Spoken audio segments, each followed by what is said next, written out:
The biggest break yet we've seen in the Holly Bobo case. Hunters found a skull in the woods near the site where officials were looking for that missing nursing student several months ago.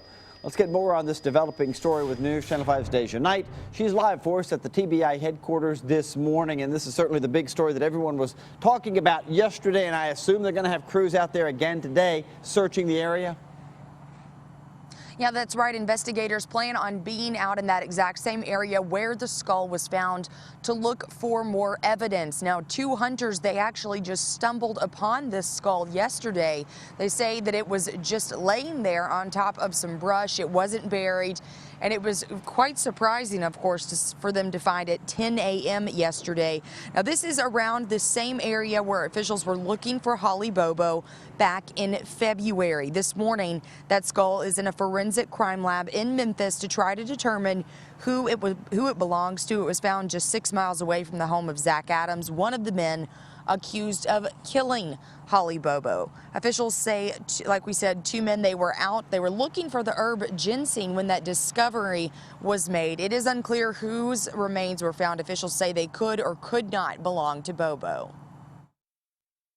If it is Holly, it'll bring some closure to the family, but right now it's any speculation would be wild speculation.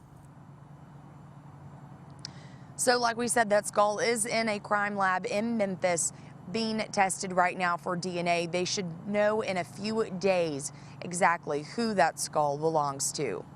We're live at TBI, Deja Knight, News Channel 5 HD. And these latest developments come 6 months after authorities went back out to search Zach Adams' property. Before then, the case had been at a standstill since Holly went missing back in 2011. That search is what led to Adams being charged with murder, and then also Jason Autry not long after. Of course, we're continuing to work this story. We'll bring you any updates here and online on newschannel5.com. New this morning for you, police responding to a car crash in Antioch. A passenger trapped inside after the car hit a tree. This was the scene just after midnight around 4,000 block of Apache Trail. Glass all over the roadway there. They were able to cut that passenger from the car and take him to Vanderbilt Hospital. They think speed was a factor in this crash. They do not suspect alcohol at all. No update this morning on the driver's condition. Well, a busy part of town got washed out when construction crews hit a water main. The workers were putting in some utility lines underground at 12th Avenue South near Demonbreun when, oops, they struck a water main around 8 last night, and suddenly they had Old Faithful. The geyser going off there. Crews say the area that they were digging was not properly marked. The intersection's been closed. It's back open at this morning, though. They just reopened it a short time back. Amy? Well, Steve, a family get-together took a dangerous turn when someone opened fire. Police say some uninvited guests tried joining the family party in Smyrna on Rock Springs Road early yesterday morning. But when they were denied access, police say the suspects started shooting. 2 men inside were hit. The suspects then ran to a nearby apartment complex where they barricaded themselves inside. When SWAT arrived, 2 men immediately surrendered, but the SWAT team had to storm the apartment to get the remaining 2. Smyrna police say right now only one of them is facing charges. The 2 who were shot were rushed to the hospital. And also this morning, 5 of the teenagers who escaped from the Woodland Hills Development Center Monday are still on the run. Metro Police say they are the most dangerous of those who broke out of Woodland Hills.